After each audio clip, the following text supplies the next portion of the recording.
And all the village people shouted for joy. Can we shout? Woo! Woo! And the village people carried the twins shoulder high to the palace. And the king came out and said, thank you, my people. From today, let nobody throw our twins in the forest because they are useful to us. They don't bring us bad luck. In fact, these twins are heroes. Let us celebrate for 7 days and 7 nights because we will make them chiefs in the village. Sound the drum and let's celebrate. No, let's dance. Dance. Dance. Woo!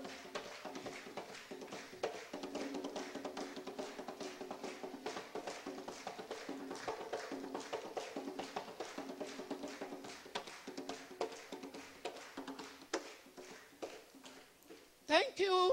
That's the end of that story. Thank you, and I would like to say thank you to all the Tohyo. Yeah. Oh, a long time ago, there was a king, and he had a beautiful daughter, and the daughter's name was Ewa. The daughter was so beautiful that every man wanted her hand in marriage. But the father said, my daughter, choose one of those men. I don't want all these men coming to my palace anyhow. And the girl said, I don't know who to choose. There are the farmers, the wrestlers, the princes, the merchants. Who should I choose?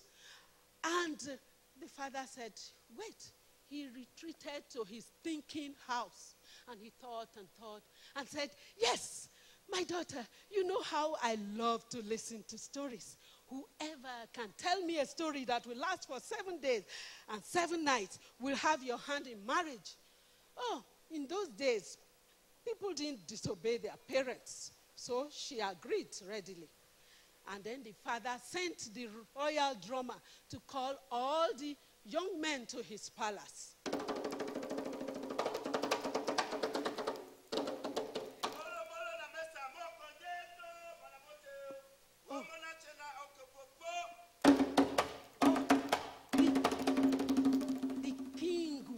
Us in their palace, they said.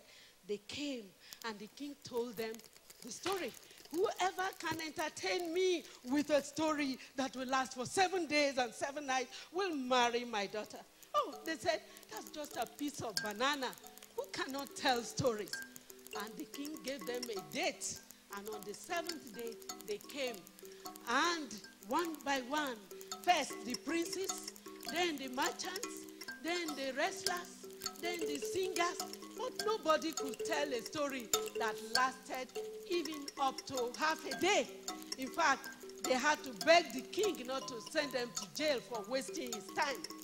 So, when it was almost apparent that nobody could tell the story, one young man from the crowd said, I can. Everybody looked at him and said, is that not the poor farmer in the village here? He's very poor and lazy. No, we don't want him. But the king asked him to come. And the farmer came. Now, I am the farmer, the little young farmer. And he told, Your Majesty, a long time ago, farmers planted corn. And when they were doing the gathering in, they started to sing. But one of them looked up and they saw a plague of locusts. Locusts were coming towards them. They quickly packed the corn, but before they did that, the locusts had finished the corn. So the following year, they built a granary and they put their corn inside and sealed it. Again, the locusts came and they flew round and round. Then they found one hole, and one by one, they started to enter the hole. One locust entered the hole, took a grain of corn and flew away. This was followed by another locust who took a grain of corn and flew away. Yet another locust came, took a grain of corn and flew flew away. Then another locust entered the hole and took a grain of corn and flew away. And this was followed by another locust. It took a grain of corn and it flew away. Soon the king and all the people started to doze because of the monotony. One locust has just taken a grain of corn. It's flying away. This followed by another locust. It's taking a grain of corn. The king woke up and said, yes, what happened after that? After that, your majesty, said the young man, another locust came and took a grain of corn and flew away. This was followed by, okay, enough, said the king. Go home and come back the next day. So the next day, the young man came and said, your majesty, one tiny locust has just entered the hole. He's taking a grain of corn. He's struggling with the corn and he's flying away. This followed by another locust. The king said, young man, will you tell us what happened? What happened, your majesty, is that there were millions of grains and millions of locusts. And there was just one hole, so they had to take it in turns. So one locust has just entered. It has taken a grain of corn. It's flying away. This followed by another locust. It's flying away, and yet another locust. Young man, tell me the end of that story before I put you in jail right now. To tell you the end of a good story at the beginning of it spoils the story, your majesty. So everybody clap for the young man. But the king now noticed that the young man was very, very popular with the people. He started begging, young man, do you think at the end of the 7 days, the locusts will finish the grain? I don't know that mathematics, your majesty. One locust has just crawled in there. It has taken a grain of corn. It's flying away. This followed by another locust. The king said, okay, that's enough. You are the most intelligent young man. You are very smart. I will give you the hand of my daughter in marriage. Ewa, my daughter, you have a very smart young man for your husband.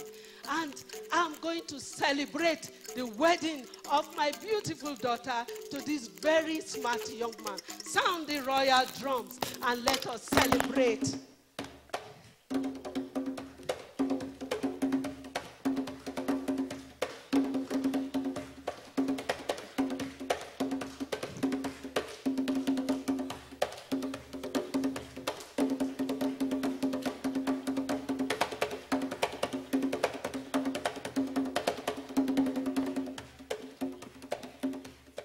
Thank you. That's the end of that story. Thanks a lot.